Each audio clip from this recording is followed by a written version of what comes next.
રાજસ્થાનનો યુવાન રાજકુમાર જાટના કેસ મામલે મહત્વના સમાચાર મળી રહ્યા છે। પરિવારનો આરોપ છે કે તેમની હત્યા થઈ છે, ત્યારે બીજી તરફ પોલીસનું કહેવું છે કે અકસ્માતમાં રાજકુમાર જાટનું મૃત્યુ નીપજ્યું છે। આ મામલાના સંદર્ભમાં રાજકોટ એસઓજીને મોટી સફળતા હાથ લાગી છે, મહત્વની કડી હાથ લાગી છે, જેમાં રાજકુમાર જાટનું મૃત્યુ બસના અડફેટે આવ્યા હોવાની વિગતો ખુલી છે। તો સમગ્ર મામલો છે, શું કહી રહ્યા છે રાજકોટના ડીસીપી પાર્થિવરાજસિંહ ગોહિલ, વિગતે વાત કરી। મિત્રો, અત્યારથી થોડાક દિવસ પહેલા આપણા દેશમાં એક વિશાળ મહોત્સવ પૂર્ણ થયો, જે પ્રયાગરાજમાં મળેલો કુંભનો મેળો।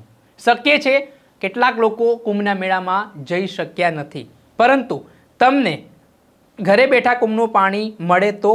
જી હા મિત્રો, ચિંતા ના કરશો। અત્યારે એક એપ્લિકેશન છે, જેના માટે તમારે આ એપ્લિકેશન ડાઉનલોડ કરવાની રહેશે, જેનું નામ છે એસ્ટ્રો અક્ષર।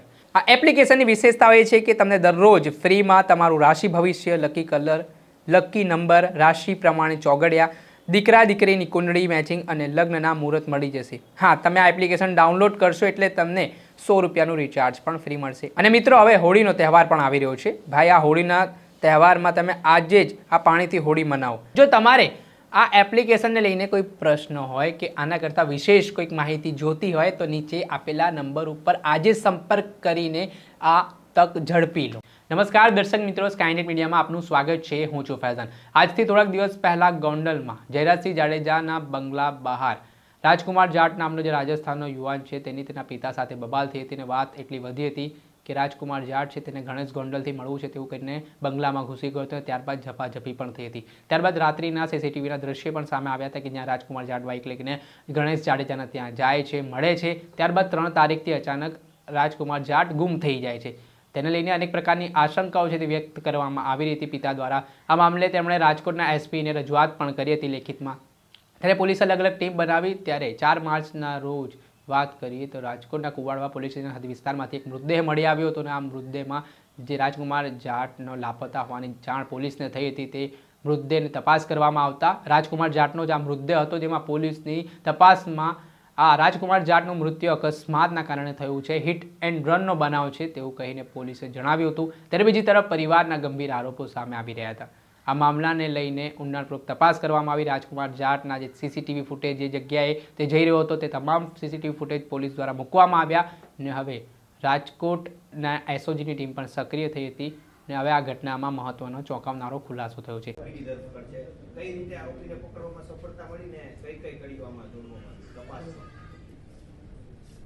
તારીખ 4 માર્ચના રોજ વહેલી સવારમાં કુવાડવા પોલીસ સ્ટેશનને એક વ્યક્તિ જેનું નામ જે છે રાજકુમાર જાટ છે, જે પાછળથી આઈડેન્ટિફાય થયું ત્યારે ખબર પડે છે, તેનું બોડી મળેલ હતું અને તેના વિશે જે માહિતી મળી તેના આધારે કુવાડવા રોડ પોલીસ સ્ટેશન દ્વારા સૌપ્રથમ એનું આઈડેન્ટિફિકેશન ન થાય ત્યાં સુધી તે બોડીને કોલ્ડ સ્ટોરેજમાં રાખવામાં આવેલું હતું અને સમય સૂચકતા વાપરીને પોસ્ટમોર્ટમ કરાવી અને તેના આઈડેન્ટિફિકેશન માટે ડીએનએ અને ફિંગરપ્રિન્ટને બધી જ જે કાયદેસરની પ્રક્રિયા જે છે તે હાથ ધરવામાં આવી હતી। ત્યારબાદ તેનું આઈડેન્ટિફિકેશન કરવા માટે થઈને કુવાડવા રોડ પોલીસ સ્ટેશન દ્વારા જે પ્રોસિજર્સ છે, જેમાં બ્રોડકાસ્ટિંગ અને સોશિયલ મીડિયાના માધ્યમથી લોકોને માહિતી પહોંચાડવી, તે બધી પ્રક્રિયા હાથ ધરી હતી અને તેનું આઈડેન્ટિફિકેશન 9 તારીખના રોજ થયેલ હતું। આઈડેન્ટિફિકેશન થયા બાદ તેની અંદર ફરિયાદીની ફરિયાદ લઈને ફેટલ એક્સિડન્ટનો ગુનો સૌપ્રથમ દાખલ કરવામાં આવ્યો હતો અને ફેટલ એક્સિડન્ટનો ગુનો અનડિટેક્ટ હોય તેની તપાસ માટે થઈને અલગ અલગ ટીમોની રચના કરવામાં આવી હતી।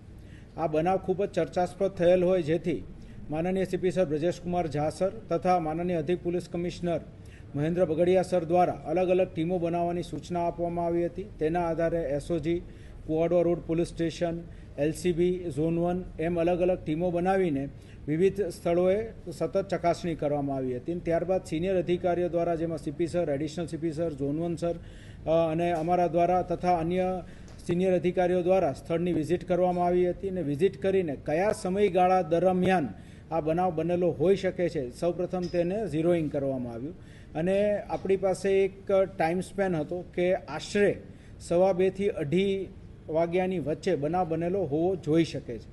આ બનાવ બનવાની સંભાવનાને ધ્યાનમાં રાખી એ સમયગાળામાં કયા કયા વાહનો ત્યાંથી પસાર થઈ રહ્યા છે તેની તપાસ હાથ ધરવામાં આવી અને 150થી વધુ સીસીટીવી કેમેરાઓ એ જે 4 થી 5 કિલોમીટરનો વિસ્તાર છે તેની અંદર ચકાસવામાં આવ્યા આ બધા સીસીટીવી કેમેરાને એ બધાની ચકાસણી શરૂ હતી એ દરમિયાન એક ડમ્પર ચાલક દ્વારા ટીમને માહિતી મળી કે એ પોતે જ્યારે ત્યાંથી 2:33ની આજુબાજુ પસાર થાય છે તેની પહેલાં ત્યાં બોડી પડેલું હતું. એ ધ્યાનમાં રાખીને અને કઈ બસ જે છે એ તેની આગળ ચાલતી હતી તે બાબતે માહિતી મેળવી અને ફર્ધર જ્યારે તપાસ કરવામાં આવી ત્યારે ધ્યાન પર આવ્યું કે મહાસાગર ટ્રાવેલ્સની એક બસ છે 3131 નંબરની અને તે શંકાસ્પદ જણાઈ.